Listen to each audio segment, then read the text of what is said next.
de álgebra, algumas dicas que eu queria dar para vocês. O exercício 10, que eu não coloquei aqui, mas teve gente que não conversou comigo, como que você faz ideia de como vai ficar o formato de um gráfico sem achar a função. Você olha que o gráfico que eu dei para vocês, por exemplo, no item A, eu dei um pedaço da parábola x ao quadrado. E eu estou pedindo a raiz quadrada de x. A raiz quadrada de x não é a função inversa?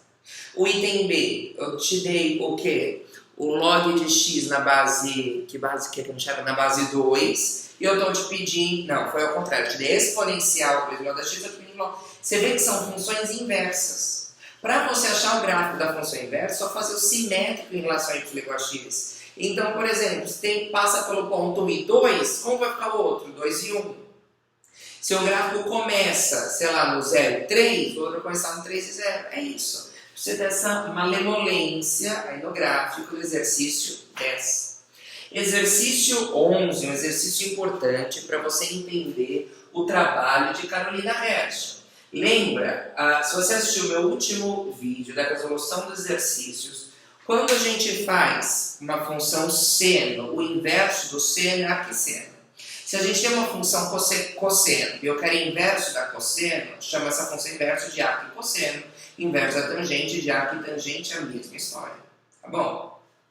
Só que para isso, eu não posso ter a senoide inteira, eu não posso ter a cossenoide inteira, porque para ser inversa, ela tem que ser bijetora. E para ser bijetora, ela não pode cruzar em dois pontos, porque senão não seria bijetora. Certo?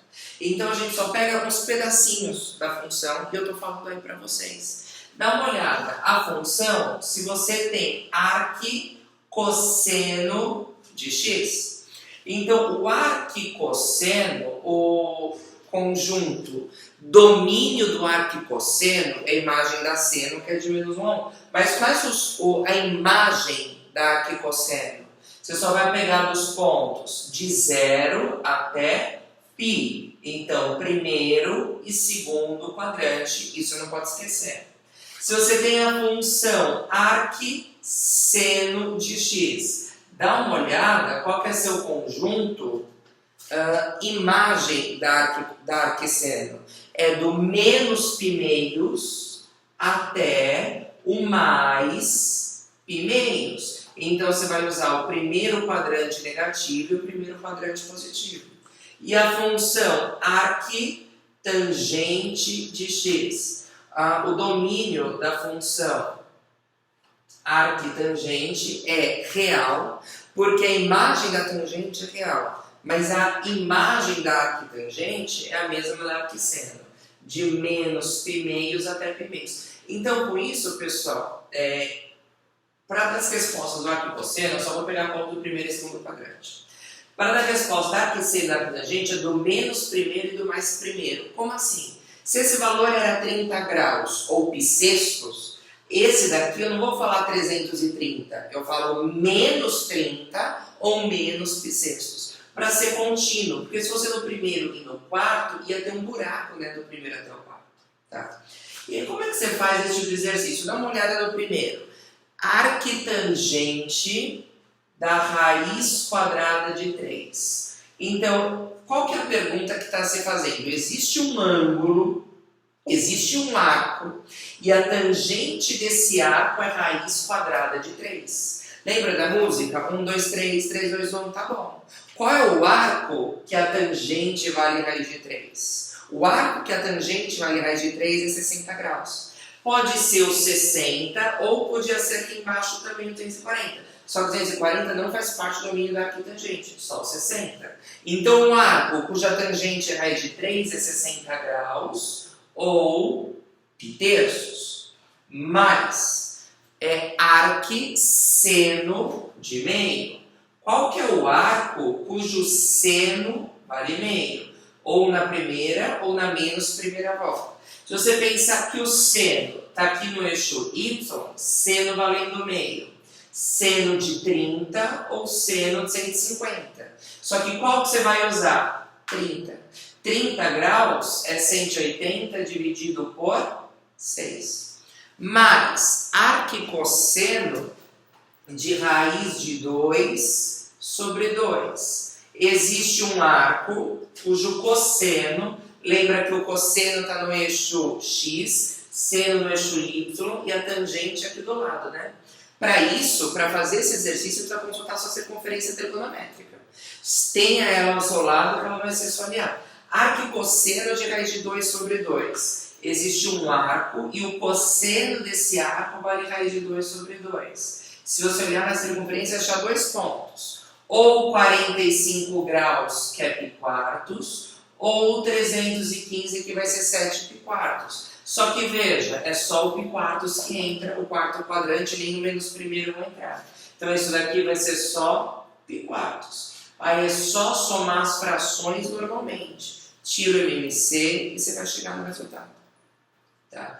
Então, para você ter condição de fazer esse exercício 11, você precisa ter em mente qual é o domínio de cada uma dessas funções, o que ele significa, que é onde você vai buscar os pontos, e procurando na circunferência, eu encontrei circunferência, eu só lembrei da 1, 2, 3, 3, 2, 1, tá tudo na minha cabeça, e for substituindo os valores. Então, arco e tangente de raiz de 3 é qual é o arco cuja tangente vale raiz de 3. Resposta, esse arco é π terços. Por quê? Porque a tangente de π terços é raiz de 3. O arco e seno de meio é π sextos. Por quê? Porque o seno de π sextos, o seno de 30, é meio. O arco e cosseno de raiz de 2 sobre 2 é π quartos. Por quê? Porque o cosseno de π quartos é raiz de 2 sobre 2. Fácil, né? Tá bom? Tenta fazer o resto do 11, me procura, me escreve. Agora exercício 12. O 12 é muito importante para a prova. Com certeza vai ter bastante coisa do 12.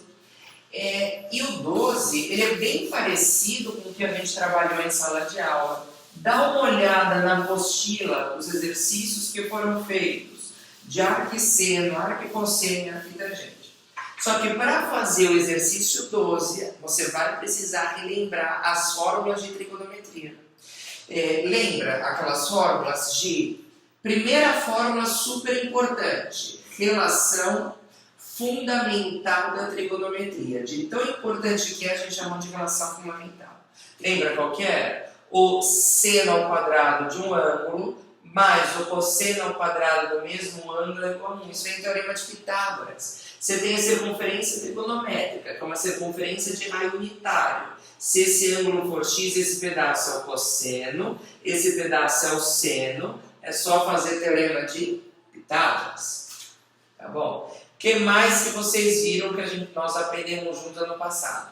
Soma ou subtração de arcos. Esse está sendo o conteúdo da PM2 do segundo ano. Então, se alguém tiver dúvida, pergunta para algum bom aluno do segundo, quem sabe, né? Quem sabe eles já estão fazendo o guia também. Então, soma de arcos. Eu posso somar senos, seno de A mais B. Minha terra tem palmeiras onde canto sabiá. Seno A, cosseno B, seno B, cosseno A. Se eu quiser somar, aqui eu vou somar. Se eu quiser subtrair, aqui eu vou subtrair. Cosseno de A mais B. Cachorrinho. Coça, coça, coça A, coça B. Coça, coça, senta, senta. Senta A, senta B. Se aqui eu estou somando, aqui eu também vou somar. Se aqui eu estou subtraindo, aqui eu também vou subtrair. Tangente. Não sei se tem algum envolvente tangente, mas vou colocar. Tangente de A mais B. Fica tangente de A mais tangente de B sobre 1 menos tangente de A vezes tangente de B. Então, quando eu quero somar, aqui eu também somo e aqui embaixo eu subtraio. Se eu quero subtrair, eu troco. Aqui é menos e aqui embaixo é mais. Lembra disso lá do segundo ano? Acho que você lembra, hein? É importante lembrar. Arco dobro. Arco dobro vem dessas fórmulas aqui, O arco dobro é se eu não quero seno de A, eu quero seno do dobro de A, seno de 2A. Seno de 2A é seno de A mais A. Fica seno A cosseno A mais seno A cosseno A, ou 2 seno A cosseno A. Cosseno de 2A vira cosseno, cosseno, cosseno ao quadrado, menos seno, seno, seno ao quadrado. Tangente de 2A, tangente de A mais tangente de A, que são duas tangentes de A, sobre 1 menos tangente vezes tangente, que é tangente ao quadrado. Tem essas formulinhas aí anotadas, que aí você tem condição plena de fazer o exercício 12. Dá uma olhada no 12A. O cachorro está gostando. O 12A é seno do quê?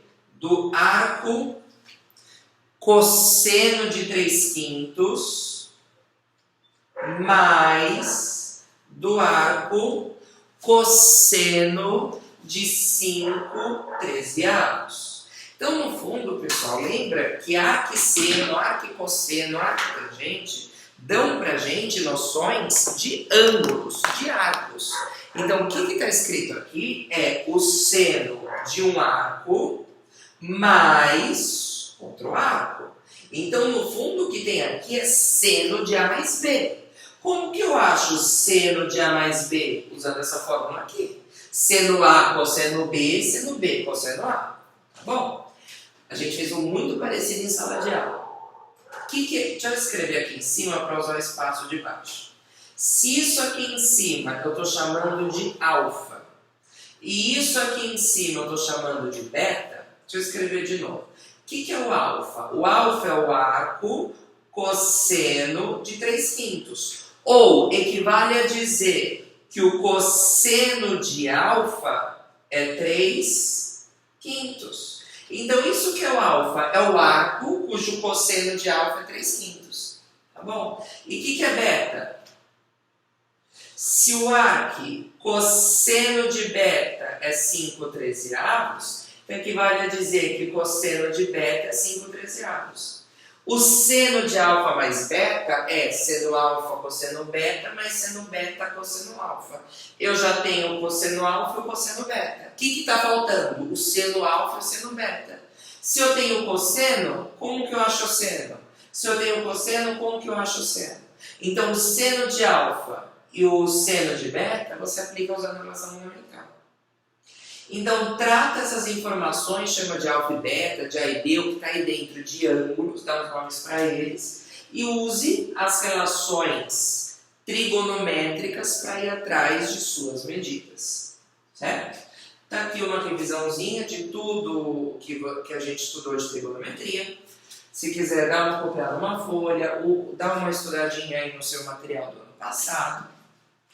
Pessoal, para terminar, também surgiu dúvida em relação ao exercício 14. O 14A não tem muito segredo. Ele pede para registrar os números complexos no plano de Argand-Gauss. O plano de Argand-Gauss é aquele plano que o eixo das abscissas, a gente chama de eixo dos reais, e que o eixo das ordenadas é eixo dos imaginários. Tá bom? E cada ponto no plano de Argand-Gauss a gente chama de afixo. Então, por exemplo, no 14A, calcule a área do triângulo ABC. Os vértices do triângulo ABC são os afixos dos números complexos. O primeiro complexo é 2 mais 4i. Então, 2 é a parte real. 1, 2 no real. 4 é a parte imaginária. 1, 2, 3, 4. Então, quer dizer que este Z1 vai estar aqui. E aí você vai marcar 3 pontos no plano cartesiano. Pronto. E ele quer achar o quê? Sei lá, estou chutando aqui os pontos, nem vi o resto. E ele quer achar a área desse triângulo. Como é que você acha a área de um triângulo? Tem um jeito de vocês aprenderem em geometria do ano passado, do professor ED.